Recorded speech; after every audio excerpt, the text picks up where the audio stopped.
Get ready. 5 seconds.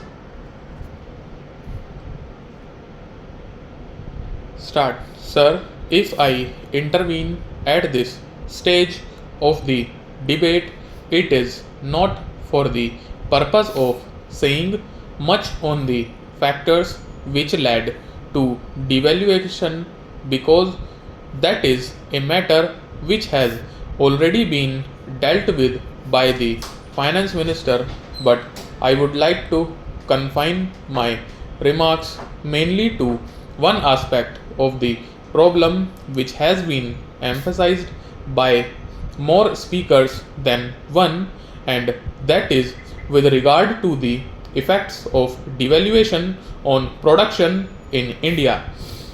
It was some comfort to find that in some matters at least we had support from strange quarters, I mean by honorable friends, the previous speakers, who very ably justified the large imports of capital goods which have come to this country in the course of the last year.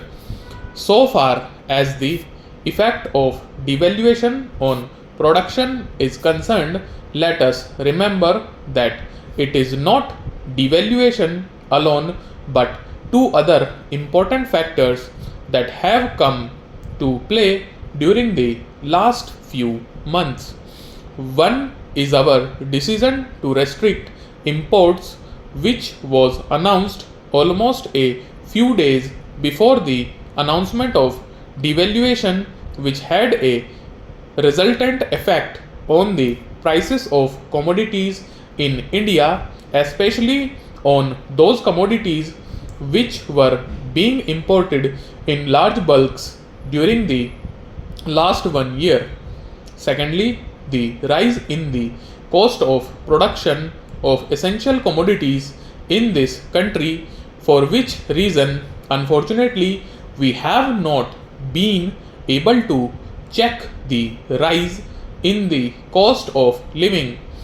Over and above these, devaluation has come. Now, sir, the question which has been asked by many speakers is what steps government proposes to take for the purpose of controlling rise in prices in India and for the purpose of increasing production. For after all, let us not forget that if we want to import less and export more, we will have to produce more in India. If we want to import less and at the same time serve the essential economic needs of the people, we will have to produce more in India. I am not going to take your time in disclosing the large number of schemes which government has prepared in the course of the last 2 years, some of which are ready to be implemented. Now, it will be a very serious matter not only for the government but for the House and the country as well if several schemes have to be postponed.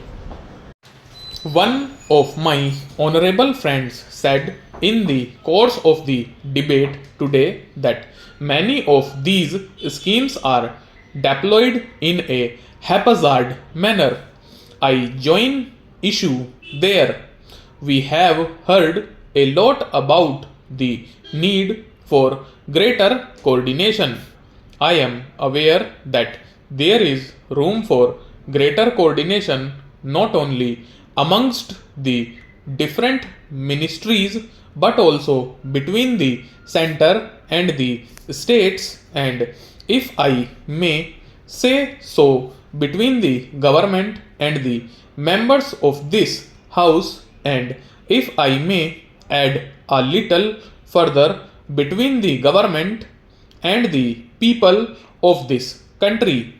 In fact, I feel more and more today that there is considerable cleavage between the government and the people because of lack of information on the part of the people of the steps which government has taken in the course of the last 2 years in spite of tremendous odds and difficulties.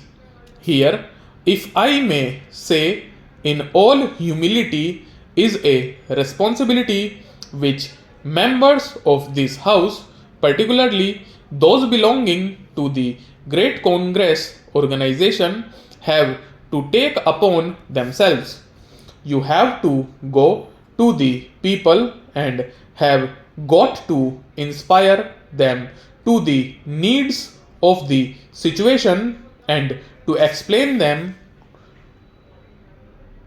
what government has done so that you may get the largest possible response from the people. That gap has come into existence. Let us not throw buckets at each other and say that government should do it and you should not. But the fact remains that the gap is there, and the question is how that gap can be filled up and people's enthusiasm can be fully roused. So far as government's schemes are concerned, I might be very briefly allude to one or two schemes so that the House will be able to realize how their non implementation may adversely affect the economic conditions of the country. The House is aware that we have entered into a contract with a well known Swiss firm for the manufacture of machine tools. It is a big scheme which will cost India nearly rupees 150 to 280 crores. We are importing today about rupees 80 crores worth machine tools. The Prime Minister pointed out yesterday, and quite rightly, that this is one of the basic industries which must develop in this country if we are going to progress industrially. How far that scheme will be affected now is more than what I can say, because we have to settle the question of priorities and decide which are the schemes with which we will go ahead. The same principle applies with regard to the production of steel. After considerable efforts, we have completed our labors. Stop.